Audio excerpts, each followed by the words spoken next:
I'm a certified professional resume writer, and there are 4 common mistakes that I see job seekers make all the time when they're writing a summary section for their resume. This is a huge problem because a weak summary means a poor first impression. When you're submitting your resume to a job, remember that your summary is the first thing an employer is seeing. So if you're gonna nail one thing on your resume, this should be it. In its most simplified form, a resume summary statement is an introduction to your core professional identity, followed by a few of your key strengths. The purpose of this summary is to paint a picture of yourself as the professional an employer needs. Keep this purpose in mind as we talk about each of these 4 common pitfalls. First up is length. For your summary statement, think about the Goldilocks principle here. You don't want it to be too long or too short. Something in the middle is what you're aiming for. If you only have a sentence in your summary, that's essentially telling an employer, this is all I have to say. And on the flip side, a summary that's sentences and sentences long is gonna appear daunting or overwhelming, and an employer isn't gonna wanna read it at all. Aim for about 2 to 5 sentences or 3 to 6 lines on the page. Mistake number 2 is a vague introduction. With your summary statement, you want to clearly identify who you are.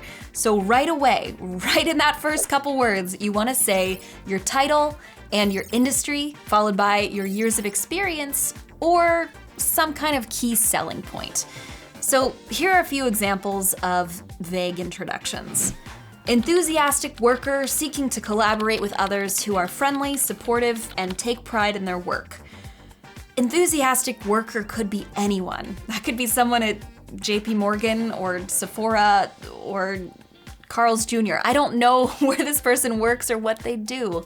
So let's be more specific here. Add in your title and your field. Enthusiastic product manager in the gaming industry with 7 years of experience in game development and trust and safety. This tells me so much more about this person and how much experience they have. Now, here's an example for an entry-level professional or student. A hardworking student pursuing a job that utilizes my skill set and experience. First of all, I don't know if this student is a freshman or a senior in high school or college, so we need to be more specific. And also, I don't know what this person's skill set and experience is. So instead of saying a hardworking student, show them that you're hardworking. Senior at Rutgers University with a business administration concentration and 800 hours of internship experience at a Fortune 500 company. For this example, I used 800 hours. If you don't have that, that's okay. But there's something else I'm sure that you can find to quantify your experience. Here are a few other examples. Dynamic DEI educator with experience facilitating 30+ customized workshops for companies around the country. Attentive piano instructor preparing students for conservatories with a 97% acceptance rate. Innovative content creator with experience leading social media strategy for 5 major brands across fashion and retail. Even if they don't have years and years of experience, they're still selling themselves with a quantifiable selling point. The next mistake that I'm seeing all of the time, probably the most common one, is using an incorrect tense or point of view. So let's look at that last example again. Should you say, innovative content creator? Or should you actually start out by saying, I am an innovative content creator?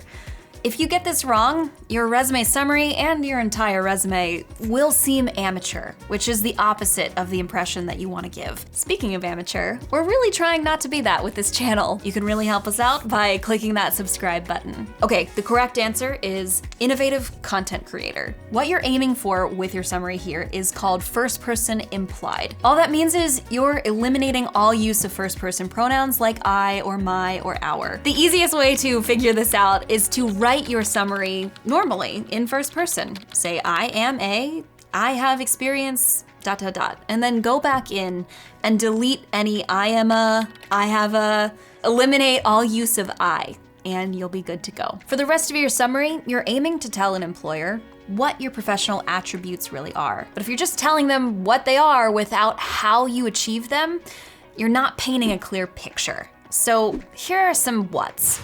Forge trusted customer relationships. Implement financial solutions. You can see these points aren't giving any details about how you actually operate. So let's add some hows. Forge trusted customer relationships through active listening, transparency, and consistent communication. Implement financial solutions through constant data analysis and a client-centric approach. Now you sound like somebody who is intentional and can contribute to an organization in a more specific way, rather than just telling an employer what you think they want to hear. Now, if you're still watching and you want some free feedback on your own summary statement, feel free to drop it in the comments below with a pirate flag emoji in front, so I know that you watched to the end. I'll take a look, I'll give you my thoughts, and I will see you in the comments. If not, I'll see you in the next video.